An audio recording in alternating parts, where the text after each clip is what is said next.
काय सध्याची परिस्थिती आहे, कारण का वेगवेगळ्या शंका अफवा ज्या आहेत ते हाताने पसरत आहेत.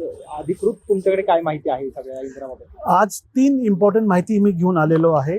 माझं नाव अली दारूवाला. मी ऑल इंडिया पेट्रोल डीलर असोसिएशनचा कोर कमिटी मेंबर आणि भारतीय जनता पार्टीचाही प्रवक्ता आहे.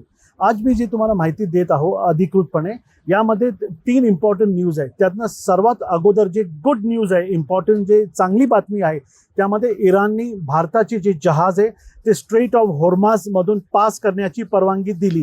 फक्त भारताला नव्हे तर चायनाला, पाकिस्तानला आणि बाकीचे जे आपले सहयोगी मित्र देश आहेत त्यांना आपले जहाज पास करण्याची परवानगी आज आपल्याला दुपारी 12 वाजता भेटलेली आहे.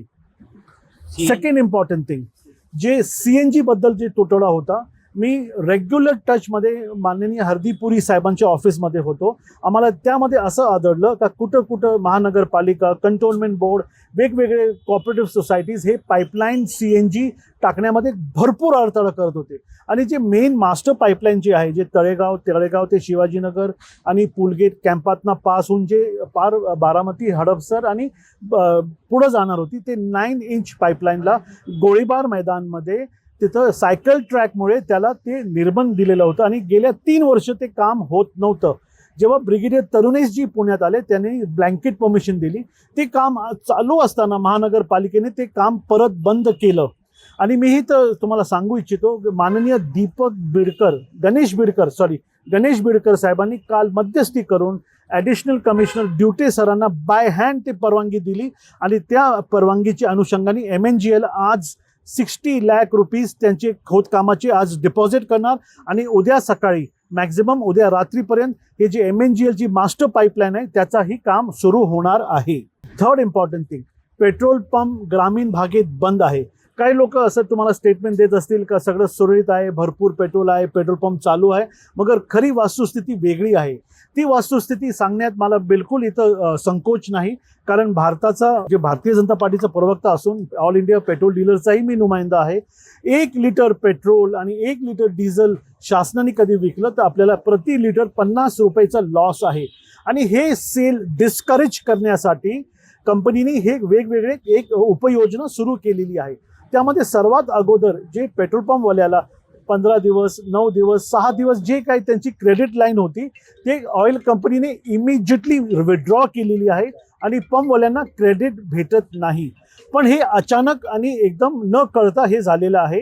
यामध्ये पंपवाल्यांनी काय आपले जे उधारी कस्टमर्स आहेत त्यांना 3 महिने, 60 डेज, 90 डेजचं क्रेडिट दिलेलं होतं. कंपनीने सांगितलं हे मागचं जे क्रेडिट आहे, मागची जी उधारी ते क्लिअर करा आणि आज लागणारा माल त्याचा पेमेंट आगाव म्हणजे ॲडव्हान्स पेमेंट तुम्ही करा, मगच तुम्हाला पेट्रोल आणि डिझेल भेटणार. या अनुषंगाने 70% पेट्रोल पंप्स ड्राय झालेले, कारण पेट्रोल पंप मालकांकडे एवढं भांडवल एका रात्रीमध्ये उपलब्ध करणे शक्य नाही.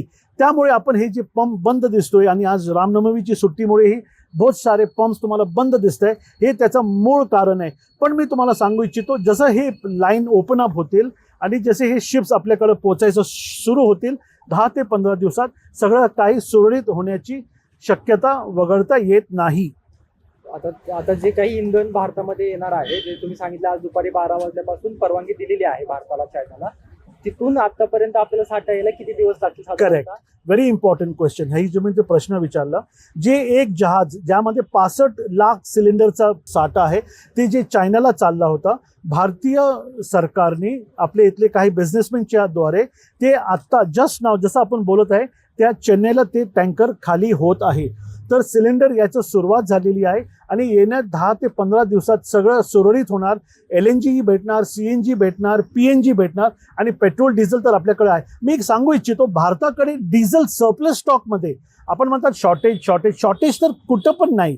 आपल्याकडे भारतामध्ये आज सकाळी जे मला बातमी भेटलेली आहे आणि जे अधिकृतपणे पेट्रोलियम मिनिस्ट्रीमध्ये समजलंय, डिझेल आणि पेट्रोल भारताकडे सरप्लस स्टॉक आहे. फक्त एवढा का ह्या जे टँकर्स येतात त्याचे जे ट्रान्सपोर्टेशन कॉस्ट वाढलाय, त्यामुळे शासनाला 1 लिटर मागे 50 रुपये आणि डिझेलमध्ये लॉस होते. ते सेल डिस्करेज करण्यासाठी हे वेगवेगळे उपाययोजना करण्यात आलेली आहे. क्रेडिट मनीचा काय विषय? ऍडव्हान्स मध्ये पेमेंट ऍडव्हान्स हा काय होतं माहिती का, आज बँक बंद आहे, आज समजा मला टँकर भेटला असता आणि उद्या बँक उघडल्यावर मी त्यांचा पेमेंट करू शकलो असतो, पण ते कंपनीने ते बंद केलंय. आज बँक बंद आहे तर तुम्ही कालच ऍडव्हान्समध्ये पेमेंट करा. तर पंपवाल्याची परिस्थिती ऍडव्हान्स पेमेंट करण्याची नाही, त्या अनुषंगाने त्यांना माल भरण्यामध्ये त्यांना अडचण येत आहे. त्यामुळे 50 ते 60% पंप ग्रामीण भागातले बंद आहे. आता ब्लॅक में जो स्टॉक म्हणजे ब्लॅक में पण मिळत आहे सिलेंडर सॉरी ओपन डिझेल जे विकले जाते ते बंदी घातली की काय? नाही, त्यामध्ये जे बल्कमध्ये जे विकत होते ना 400 लिटर 800 लिटर, जे युद्धची परिस्थितीमुळे लोक घाबरून स्टॉक करत होते, ते डिस्करेज करण्यासाठी त्यांनी जे ऑटोमेशन सिस्टम आहे त्यामध्ये लॉक सिस्टम टाकलाय का तुम्ही 200 आणि 400 लिटरच्या वर तुम्ही डायरेक्ट कस्टमरला देऊ शकत नाही. जसं मी तुम्हाला सांगितलं 1 लिटर कस्टमरला गेलं, कधी आपण आपल्या स्कूटरमध्ये 1 लिटर पेट्रोल टाकला त्यामध्ये शासनाला 50 रुपयाचा तोटा आहे. पण असे जर काही काळाबाजार करताना दिसणार तर त्याच्यावर काय कारवाई होणार?